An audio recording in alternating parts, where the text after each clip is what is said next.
habitá-lo numa casca de nós e me considerar rei de um espaço infinito. Essa foi uma das coisas que Hamlet disse na peça. Escher, como Hamlet, era fascinado pela ideia do infinito, tentando conter o infinito numa casca de nós.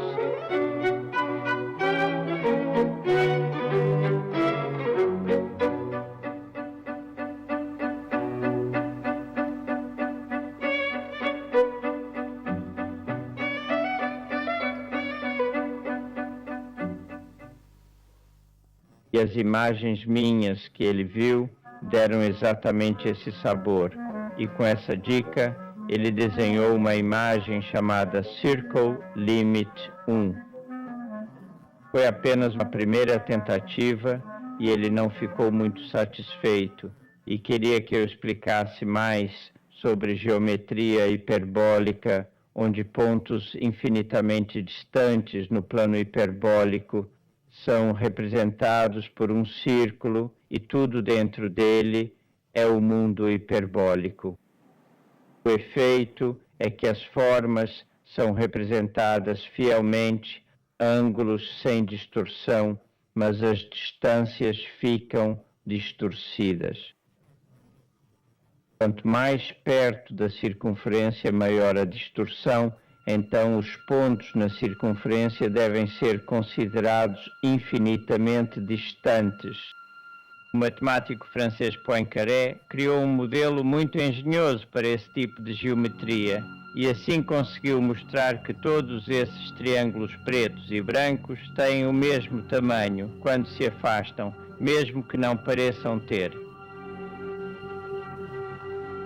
É semelhante ao que acontece numa esfera onde, se olharmos para uma imagem dela, vemos que os triângulos no centro parecem maiores que os próximos à borda, mas isso é apenas distorção de perspectiva. Estes na esfera são todos do mesmo tamanho. Da mesma forma, no plano hiperbólico, esses triângulos devem ser vistos como tendo todos o mesmo tamanho. Assim acontece quando ele fez o peixe verde indo para cá, o peixe amarelo indo para lá e assim por diante. Ele criou um padrão muito bonito, como realmente é, e sua simetria é fascinante, porque de fato existem pontos de vários tipos que podem ser distinguidos na figura. Por exemplo, os pontos onde duas nadadeiras amarelas e duas verdes se encontram e outros pontos onde 4 nadadeiras se juntam, estão todos dispostos de forma muito simétrica. O ponto central onde 2 amarelas e 2 verdes se juntam não é diferente de outros pontos, como este onde 2 verdes e 2 azuis se encontram, e aqui onde 2 azuis e 2 amarelas e assim por diante. No total, um octógono de tais pontos e cada lado desse octógono forma com o centro da figura um triângulo que, do ponto de vista hiperbólico, é equilátero. Então Escher percebeu como o plano hiperbólico poderia ser pavimentado com triângulos equiláteros, encontrando 8 em cada vértice.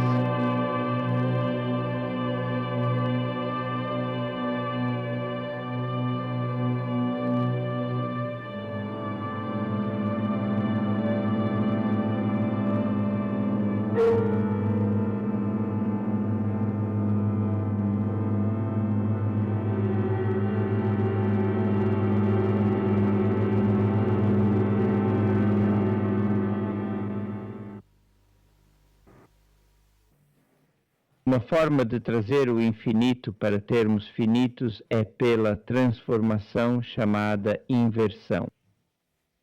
Inversão em um círculo, onde um ponto fora do círculo é transformado em um ponto dentro, no mesmo diâmetro, mas a distância do centro é o recíproco da distância ao ponto original.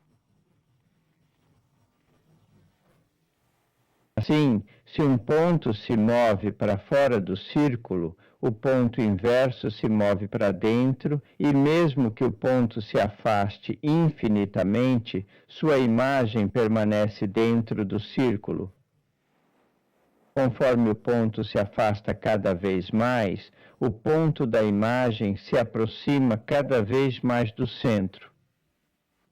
Assim, se considerarmos a importante curva chamada espiral equiangular, que é uma curva que gira e gira, ficando cada vez mais longe do centro, ou na direção oposta, chegando cada vez mais perto do centro, essa curva invertida em um círculo, digamos um círculo nesta posição, se tornará um novo tipo de espiral com seu polo no inverso do polo original e, claro, indo no sentido oposto, mas a parte que vai ao infinito forma um segundo polo no centro. E assim você tem esse curioso efeito de uma curva que tem dois polos, e essa é a curva que Escher usou em seus redemoinhos.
Estamos no cemitério da cidade de Utrecht, local do único afresco de Escher.